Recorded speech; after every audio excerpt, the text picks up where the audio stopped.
Hello everyone, welcome back to my YouTube channel. I am Dr. Swathi. In my previous class, you have seen regarding Macintosh and Field's anaerobic jar.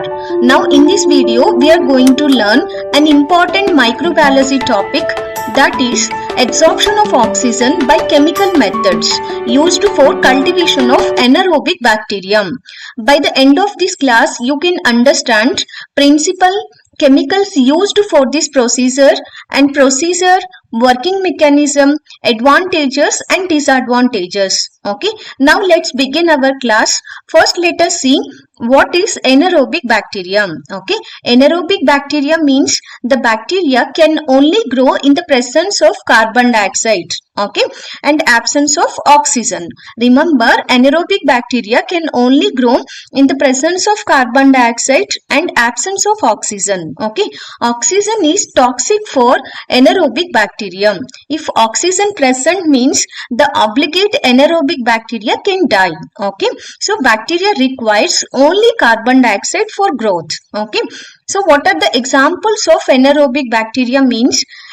Examples like Clostridium species, like Clostridium perfringens, Clostridium botulinum, Clostridium tetani, and bacteroids. All are the anaerobic bacteria. Now we can see the working principle of this procedure. In this procedure, the working principle is based on chemical absorption of oxygen. Okay, chemical absorption of oxygen.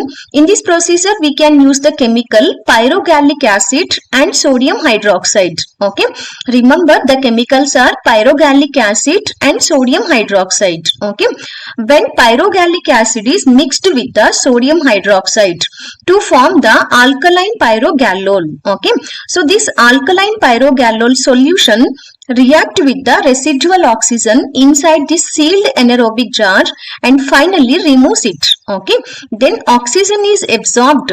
Atmosphere become the anaerobic atmosphere. Okay, this atmosphere is favorable for growth of anaerobic bacterium like Clostridium species and bacteroids. Okay, so this is a working principle of Macintosh and Field's anaerobic jar, absorption of oxygen by chemical methods. Okay, now we can see what are the different parts of Macintosh and Field's anaerobic jar. Okay, now here you can see this is the image is Macintosh and Field's anaerobic jar. Okay, so it is a glass jar and top you can see this is a lid.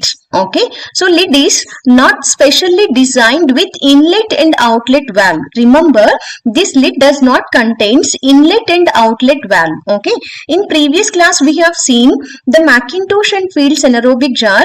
The lid contains inlet valves and outlet valve. Okay, inlet valve for introduction of hydrogen gas and outlet valve for evacuation of vacuum. Okay, but here we are not using hydrogen gas cylinder and vacuum pump. Okay, only with help of the chemicals we can create the anaerobic environment for growth of anaerobic bacterium. Okay, so remember this is very important. The lid is not specially designed with inlet and outlet valve. Okay, so only with the help of the chemicals we can create the anaerobic environment for growth of bacterium. Okay, so next is we can see here the central part is nothing but central screw clamp is present. Okay, so next is we can see inside this jar here one hook is present. Okay, so this is important for hanging of palladium catalyst. Okay, hanging for palladium catalyst. Okay, so next is here you can observe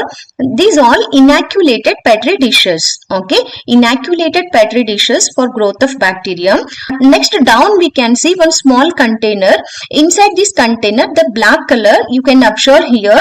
So these all are the pyrogallol crystals. Okay, pyrogallol crystals, okay, should be combined with the 10% of sodium hydroxide solution. Okay, so like this one small container with the chemicals we need to arrange the bottom of the jar. Okay, so this can create the anaerobic environment for growth of microorganism. Okay, so next we can see what are the requirements for this procedure. Number 1, Macintosh and Field's anaerobic jar.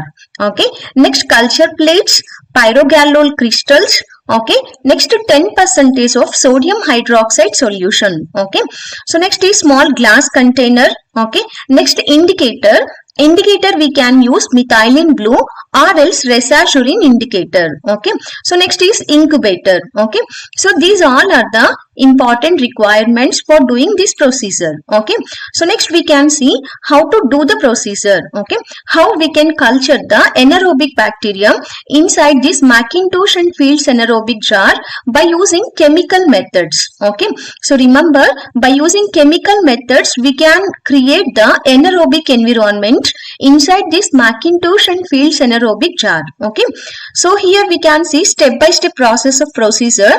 The step number 1, collect the sample from the patient. Okay, and next step is we have to prepare the culture medium. Okay, prepare the culture medium, either nutrient agar media or blood agar media we can prepare. Okay, after preparation of culture media we can sterilize the broth with help of autoclave. Okay, the autoclave temperature is 121 degrees Celsius temperature and pressure is 15 to 20 lbs pressure. Time duration is 15 to 20 minutes. Okay, within this particular time duration, temperature plus pressure can kill the microorganisms, okay, which are present inside the broth, and finally broth becomes sterilized. Okay, then after that, step number 3, inoculate the culture plates. Okay, remember, inoculate the culture plates, that is a step number 3. Okay, then followed by we can see the step number 4. Okay, place the inoculated culture plates inside this jar. Remember, place the inoculated culture plates inside this jar. Okay, then we have to take one small container, okay, and put the pyrogallol crystal inside this small container. Okay, so remember, look at this image. We kept the inoculated culture plates inside this jar. Okay, after that, here one small white color container you can observe. Okay, so inside this white color container we have to take the pyrogallol crystals, should be combined with the 10% of sodium hydroxide solution. Okay, then followed by immediately place the container inside the jar. So next is close the lid tightly and to make a jar airtight. Okay, remember, so after keeping the container inside the jar, okay, and close the lid tightly to make the jar is airtight. Okay, then followed by oxygen is absorbed by alkaline pyrogallol. Okay, the indicator is converting into the colorless. Okay, for example, if you use the methylene blue, the methylene blue oxygen present means that is blue in color we can observe.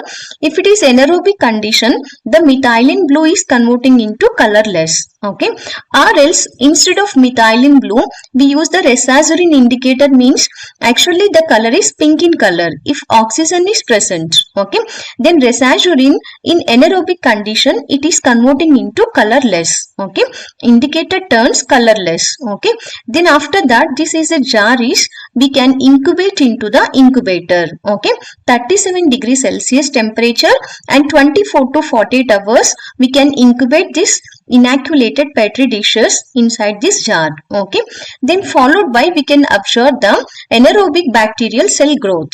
Okay, colonies we can observe on the petri dish. Okay, we can see in this procedure how anaerobic environment can create inside this jar. Okay, so here we are using the chemicals pyrogallic acid plus sodium hydroxide solution. Okay, so this pyrogallic acid and sodium hydroxide solution can absorb the residual oxygen inside this jar. Okay, and finally oxygen is removed. Okay, anaerobic environment can be created. Okay, so immediately it can be indicated by indicator.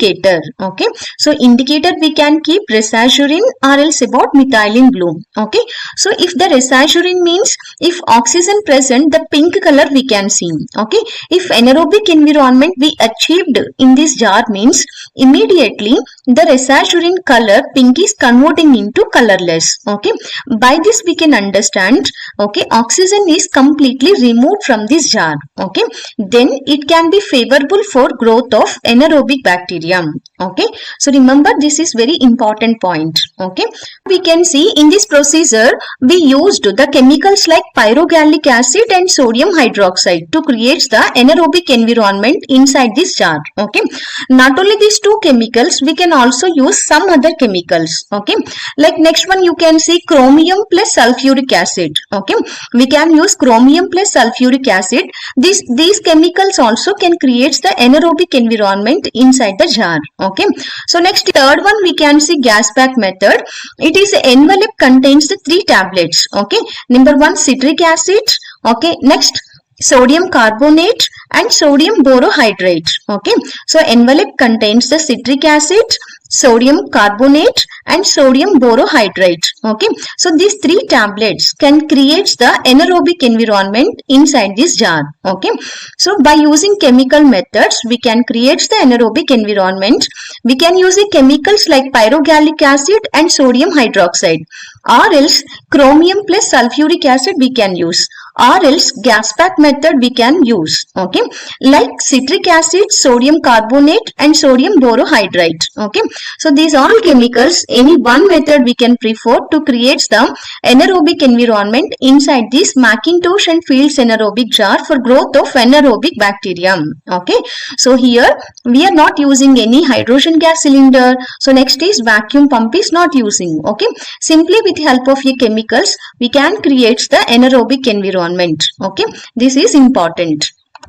Next we can see advantages of this procedure.